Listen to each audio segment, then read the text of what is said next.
자, 안녕하세요. 박성필입니다. 자, 오늘 HLB 보도록 하겠습니다. 자, 미국 NDAA 수정안 목록에 바이오 안보법 비포함 소식이 전해지면서 중국 제약 바이오 섹터가 급등을 했습니다.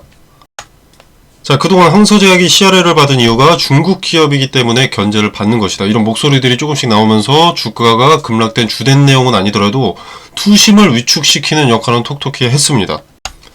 자, 근데 미국 NDAA 수정안 목록에 바이오 안보법이 비포함으로 결정이 됐기 때문에 하나의 리스크, 불안감은 어느 정도가 해소됐다고 볼 수가 있겠습니다.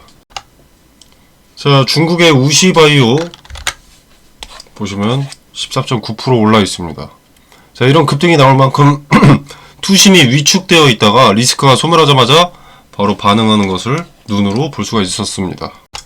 자, 항서제약도 중국 기업이기 때문에 연관을 지을 수 있습니다. 그래서 이 CRL의 결과가 부정적일 것이라는데 힘을 더해주는 것이 이 바이오 안보법이었던 건데, NDAA 수정안 목록에 바이오 안보법이 미포함되면서 CRL 재제출 후에 승인에 대한 기대감이 살아나는 겁니다. 정치적인 이유로 중국 기업은 무조건적으로 견제한다는 것이 아니게 됐으니까.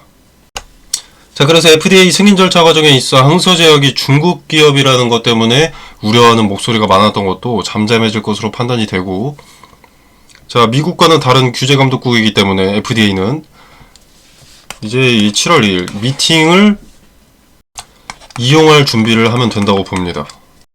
자, 왜냐면 7월 2일이 다가오는 자체만으로도 기대감이 작용할 수 있습니다. 참고로 현지 시간 7월 2일이기 때문에 우리나라로는 7월 3일이 됩니다. 자, 현재까지 알려진 바로는 사소한 퍼실리티 문제다 라고 되어 있죠. 장소의 문제로 사측에서 판단하고 있는데, 자, 7월 2일날, 현지 시간 7월 2일날 미팅에서도 정말 사소한 문제라면 의미 없는 보안 요구가 됩니다. 자, 더불어서 저렴해진 주가에 수급이 강하게 몰릴 수가 있겠죠.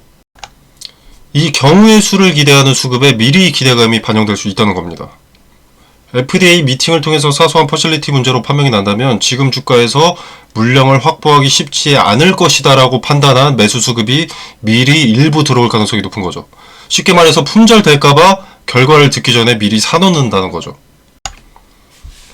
자, 미팅에서 이 CRL의 사유를 정확하게 파악을 하게 되면은 이제 회사가 무엇을 보완했다, 뭐 이런 하나의 제스처 하나하나가 주가의 기대감을 먹게 할 수 있습니다. 그래서 이 기대감만을 이용하는 게 중요하다고 보고요. 자, 왜냐면 클래스 1이 나온다고 하더라도, 그러니까 승인의 긍정적인 상황이 나온다고 하더라도 빨라야 9월, 그리고 늦으면 뭐 12월 뭐 이렇게 될 수도 있습니다. 자, 그동안 등락은 당연히 반복되겠죠. 근데 이 등락을 한 번에 반영시키는 것이 기대감일 겁니다. 그리고 그 기대감이 가장 크게 작용하는 것이 7월 2일 퍼실리티 문제, 사소한 문제라는 것을 확인했을 때가 아닐까 판단하기에 이때가 기대감이 클 것으로 봅니다. 자, 클래스 1이냐, 클래스 2냐에 따라서도 또 기대감이 크게 작용을 하겠지만, 이번 7월 2일 미팅은 문제를 확인하는 것, 즉 리스크를 해소하는 것까지 기대감에 더해지고 사소한 문제라면 자연스럽게 클래스 1을 상상하게 되기에 기대감이 클 것으로 판단합니다. 자, 그리고 퍼실리티 문제라고 했을 때 왜 사소한 문제일 것이라고 생각을 하냐면, 보통 장비 설비나 뭐 기계 설비에 문제가 있다, 결함이 있다라는 큰 내용이라면 이렇게 이퀴먼트나 머신을 언급하게 된다고 합니다.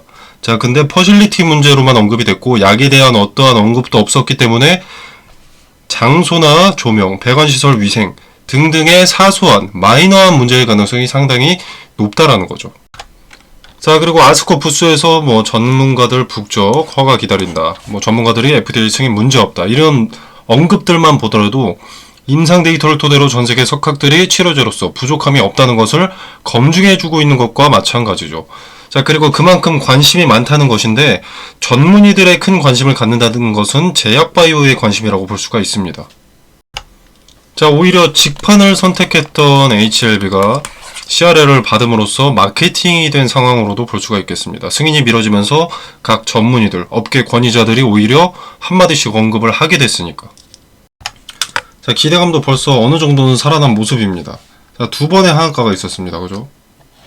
자, 근데 첫 번째 하한가, 그 한 번은 벌써 회복을 한 거죠. 첫 번째가 아니라 두 번째. 자, 현지 시간 7월 2일까지 기대감을 먹기 시작할 겁니다. 자, 그리고 여기까지 현재 물량 소화가 일부 진행된 모습이고요.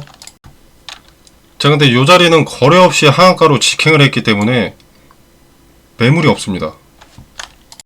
뭐 과거에 매물이 있었지만 매물이 상대적으로 적을 수밖에 없다는 거죠. 물론 본전이용 투자자들의 매도는 있겠지만 7월 1일 FDA 미팅 날짜가 다가오면서 기대감을 먹기 시작할 때 상대적으로 저항이 약한 자리일 거라는 겁니다. 그래서 이 기대감을 잘 활용해서 분할로 대응을 하신다면 수익도 가져오고 물량 관리도 수월하게 할 수 있다고 봅니다. 자, 분할 매수의 근거는 자, 저는 이 자리로 보고 있습니다. 자, 왜냐면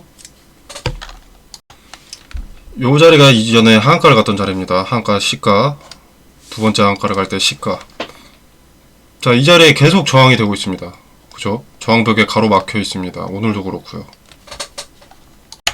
자, 여기는 2연속 하한가를 갈 때 기준이 되던 시가였던 자리였기 때문에 투심이 결정되는 자리라고 할 수가 있습니다. 자, 당시에 여기서 마이너스 30%를 간 거죠. 자, 그래서 이 자리를 돌파하게 되면 당시의 하한가는 가치가 잘못 산정된, 퍼즐리티 문제를 잘못 이해한 승인 거절로 받아들인 투자자들의 투심, 패닉셀이었다라는 것에 인정받는 모습이기에 이 자리를 돌파하면 수급이 좀 더 원활해질 것으로 봅니다. 물론 단순 돌파만이 필요한 것은 아니고요. 거래가 동반된 매물 소화와 이후의 지지도 확인을 해야 됩니다. 마찬가지로 지지에도 거래가 동반됐는지 봐야 되고요. 그리고 나서 이제 분봉 단위로 매도 주체를 꺾고 대량의 거래로 주가를 어느 위치에 안착시켜 놨는지를 판단한 후에 분할 매수 타점을 잡는 겁니다. 좀 귀찮아 보이죠? 자, 그러나 리스크도 분할을 하는 것이기 때문에 리스크도 적어지고 수익은 더 안정적이어질 겁니다.